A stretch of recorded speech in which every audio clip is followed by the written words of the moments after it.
係世界上唯一一個被中共活摘器官之後仍然生還而又逃離到中國嘅證人。中共公開懸紅，對佢發出通緝令，同時秘密下達將佢就地處決嘅命令。佢經歷咗九死一生，得到美國政府幫助之下嚟到美國。佢喺記者會上面揭露呢個星球上最邪惡嘅罪惡，從9份嘅醫學報告同10位美國醫學權威對佢嘅醫學鑑定，揭開咗佢被摘取器官嘅真相。到底佢經歷咗啲乜嘢？佢點樣生存落嚟嘅呢？佢又係點樣逃離中共嘅魔掌嘅呢？今日我哋講嘅係一個用生命換翻嚟嘅真實故事，因為太重要，希望大家可以睇到最後。大家好，歡迎收睇新聞不過濾，我 Rachel 黃水秋。我哋今日講嘅呢係一位響中共活摘器官呢個暴行之下，仍然可以奇蹟生還嘅幸存者。佢係來自於中國大陸嘅法輪功學員程佩明。就喺前幾日，2024年嘅7月3號，佢同醫學博士李長春喺美國首都華盛頓召開咗記者會。程佩明講述咗佢點樣受到中共關押、酷刑迫害同埋被活摘器官嘅親身經歷。主辦方之一嘅醫學博士李長春曾經喺美國伊利諾大學進修，之後喺哈佛大學醫學院研究 MRI 影像診斷。李長春博士喺現場提供咗非常之有力嘅醫學證據，而主持呢個記者會嘅係美國天主教大學機械工程系榮休教授聶森。聶森教授係美國天主教大學任教咗40年，發表過超過100份嘅科學論文，擁有8項專利發明，榮獲多個國際獎項。我叫程佩明，1965年8月29日出生於黑龍江第七市，自1998年3月開始修煉法輪功。中共喺1999年發動咗對法輪功嘅鎮壓之後，程佩明曾經5次被中共綁架迫害。喺2004年嘅11月16號，監獄對程佩明用酷刑迫害。佢話喺夜晚嘅8點鐘，佢神志清醒，但係中共嘅警察就強行將佢押送去到大慶第4醫院。警察通知佢嘅屋企人，話佢生命垂危，手術嘅死亡率係80%。當時警方叫程佩明簽字同意做手術，佢拒絕簽字，而當時6名嘅警察就夾硬撳住佢，佢就咁樣被打咗麻醉藥。當程佩明再次醒返嘅時候，已經係11月嘅19號，過咗2日有多啦。佢醒返嘅時候，發現自己嘅左腳被扣咗喺床架上面，而2隻腳同埋1隻手臂同時就被插住打吊針，個鼻就插住氧氣罐。有當地嘅法輪功學員喺醫院度影低咗當時程佩明瞓咗醫院嘅情況，將件事情傳到去明慧網。而當年明慧網就刊登咗呢個消息。過咗幾日之後，11月23號，程佩明被押送翻去大慶監獄，而程佩明嘅身上就留低咗一條35厘米長嘅疤痕。當天我天天咳嗽，我的左肋麻木疼痛。佢話當時佢日日喺度咳嗽，左肋骨麻木疼痛，痛到佢冇辦法瞓低，要痛到佢冇辦法起身。直至到而家，左肋骨後面仲喺度隱隱作痛。陰天同埋落雨嘅時候，身體就特別攰，呢種痛苦令到佢難以忍受。過咗年幾之後，喺2006年嘅3月2號中午，監獄又突然間將程佩明夾硬押到大慶農南醫院，仲派咗2名嘅警察監視佢。而當時佢身體狀況係並無異常噶。佢話呢個時候嚟咗一名醫生摸咗摸佢嘅肚，話聽日要為佢做手術治療。響當日嘅下晝，程佩明嘅妹去到醫院睇佢，獄警同佢妹講呢，話程佩明吞咗刀片要做手術，而手術嘅死亡率再次話呢係80%。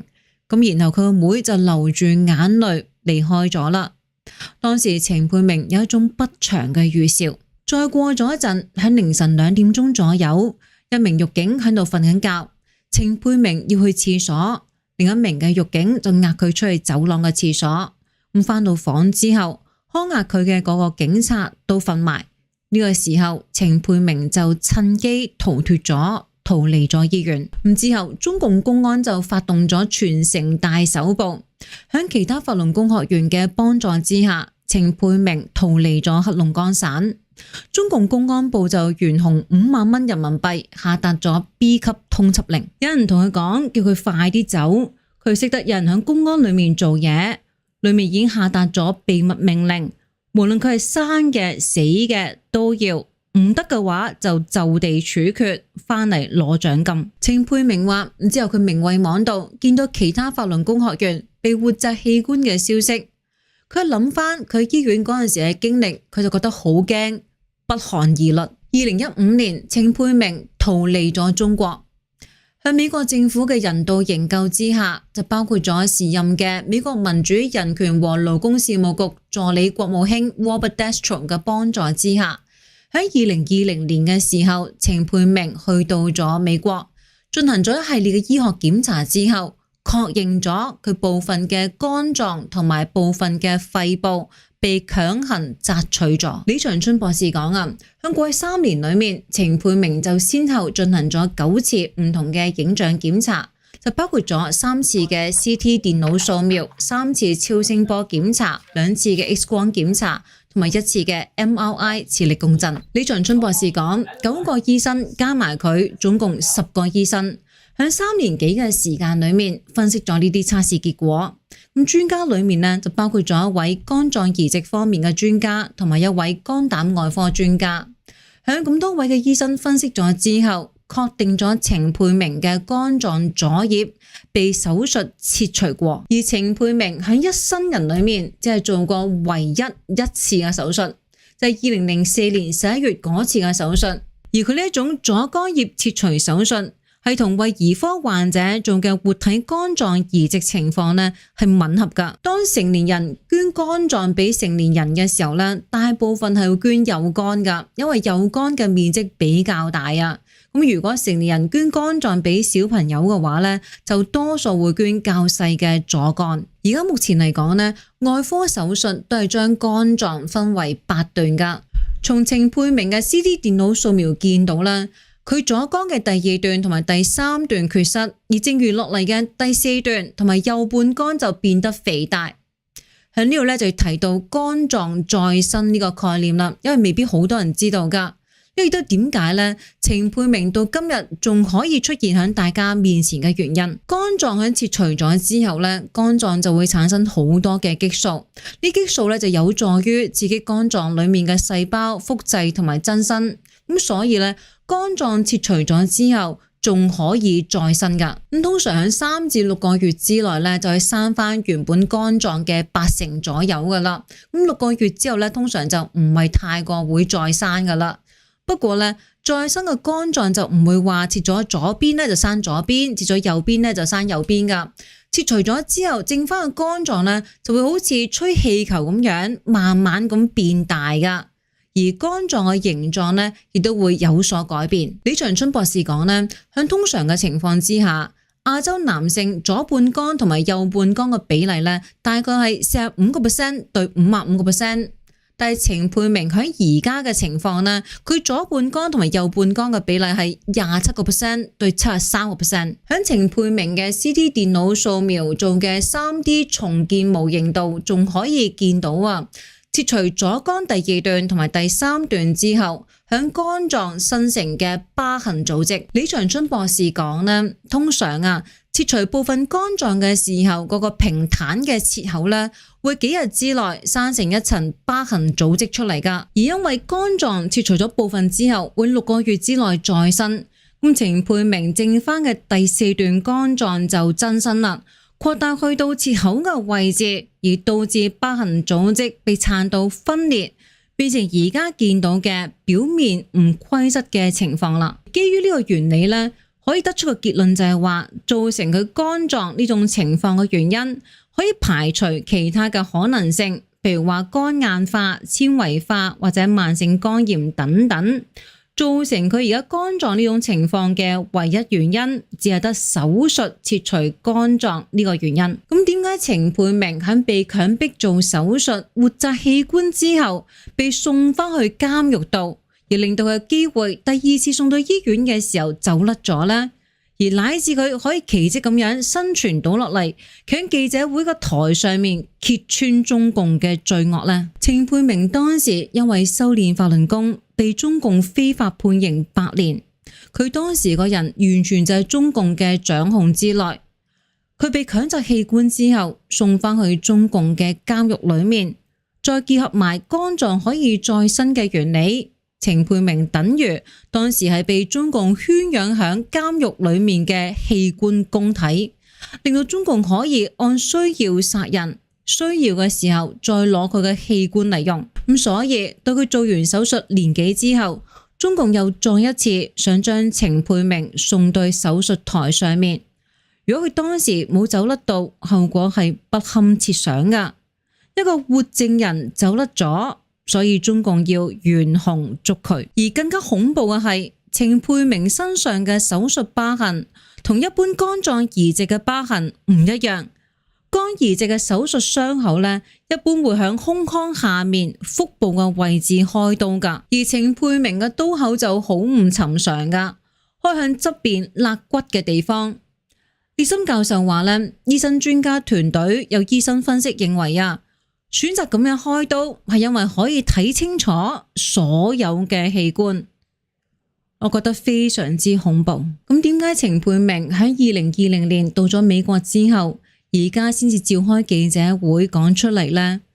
列森教授話呢，主要係因為程佩明啱啱到美國冇耐，美國就因為疫情而落單咗，好多地方都關閉咗，好多嘢唔方便。佢哋先後做咗9次唔同嘅檢查，同埋請到10位嘅醫學權威鑑定檢測結果，呢啲都需要唔少嘅時間。另外，仲有方面嘅原因就係話，程佩明被營救到美國之後，長期受到中共向海外嘅特務作出嘅安全威脅，所以之前有意保持低調。我立心遷徙望逃離模糊。程佩明話：我經歷咗千辛萬苦，逃離出魔窟，嚟到美國，我嘅願望就要公開我嘅沉痛經歷，揭露中共對我嘅殘害同埋對我強摘器官嘅罪行。能認識中共的邪惡本質，保護我的安全，並盡快制止中共活摘器官的滔天罪惡。謝謝美國政府，謝謝大家。就喺10幾日之前，6月25號，美國國會眾議院一致通過咗法輪功保護法案。法案要求美國政府對中國境內強制摘取器官嘅相關人員實施制裁。幫助營救程佩明嚟到美國嘅前美國民主人權和勞工事務局助理國務卿 Robert Destro 喺聲明度講，佢強摘器官係一種可怕嘅人口販運形式，有大量嘅資料表明呢啲係響國家嘅支持同埋鼓勵之下響中國發生緊。所有善良嘅人都應該譴責呢種罪行。前美國國務院國際宗教自由大使 Sam Brownback 發表聲明講啦，強摘器官嘅行徑係極其野蠻噶，必須要停止。中國共產黨必須要因為呢種野蠻嘅行徑而受到責罰。我讚揚程先生企出嚟發聲嘅勇氣。新澤西民主黨聯邦參議員 Bob Menendez 發表聲明講，法輪功係一門基於真善忍普世原則嘅中國精神修煉功法。佢譴責中共下令對嗰啲拒絕放棄信仰嘅法輪功學員進行殘酷無情嘅打壓。佢話中共應該立即釋放所有被非法關押嘅法輪功學員，同埋允許佢哋享有尊嚴、受到尊重、實踐自己嘅信仰。善惡有報，邪不能勝正，係5000年嚟中華文化正統嘅價值觀。不論邪惡逞凶到幾時，正義終將會彰顯出嚟。呢個亦都係千百年嚟歷史嘅規律。人都係善良嘅本性噶，但係每個人都會喺善惡同埋正邪之間做選擇。希望每個人都能夠保持良知同埋善念，無論對自己定係對他人。都保持善良，就係對自己最好嘅選擇。今日新聞不過濾講到呢度先，我哋下個禮拜再見，祝大家有個愉快嘅週末，拜拜。